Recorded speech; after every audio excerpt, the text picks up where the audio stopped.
Voici les acteurs et actrices de telenovela qui sont morts dans la vraie vie de façon tragique.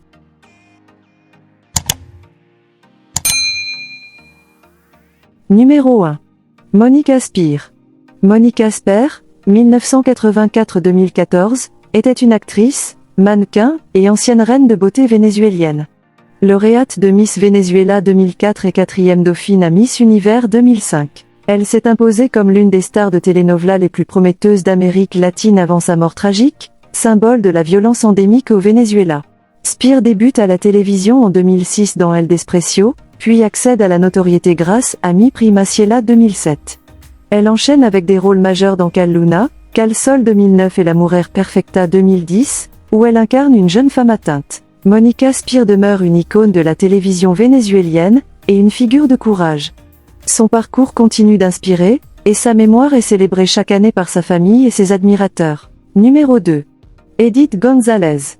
Edith González, 1964-2019 était une actrice mexicaine de télévision, cinéma et théâtre, célèbre pour ses rôles principaux dans des telenovelas emblématiques.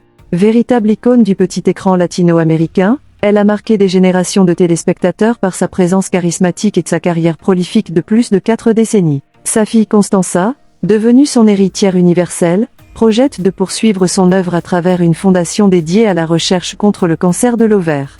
Considérée comme une figure majeure de la culture populaire mexicaine, Edith González reste admirée pour sa force, son élégance et sa contribution durable aux arts dramatiques. Ses interprétations continuent d'être diffusées et célébrées dans toute l'Amérique latine. Numéro 3.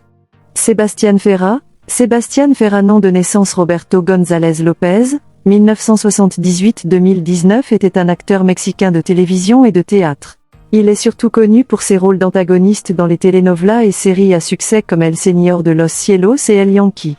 Sa carrière a été brutalement interrompue à 41 ans par une infection parasitaire rare. Ferra est décédé à Mexicali après plusieurs mois d'hospitalisation due à une cysticercose porcine, une infection provoquée par le parasite Tangia solium, contractée selon la presse par la consommation de viande de porc contaminée ou mal cuite.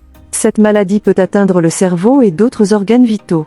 Son état, tenu discret par sa famille, a suscité de vives réactions dans le monde du spectacle mexicain et latino-américain. Numéro 4.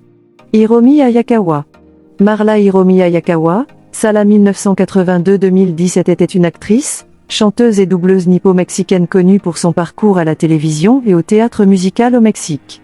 Révélée par l'émission La Academia en 2004, elle s'est imposée comme une artiste polyvalente avant de décéder tragiquement à 34 ans lors de son accouchement à Mexico. Très demandée comme doubleuse, elle prêta sa voix à de nombreux personnages de films et séries en version espagnole. Numéro 5.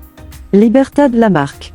Libertad Lamarque, 1908-2000 fut une chanteuse et actrice argentino-mexicaine, considérée comme l'une des grandes divas du cinéma et de la chanson latino-américain du XX siècle. Dans les années 1970-1990, Lamarque s'illustra dans les telenovelas telles que Soledad, La Usurpadora et Carita de Angel, son ultime rôle.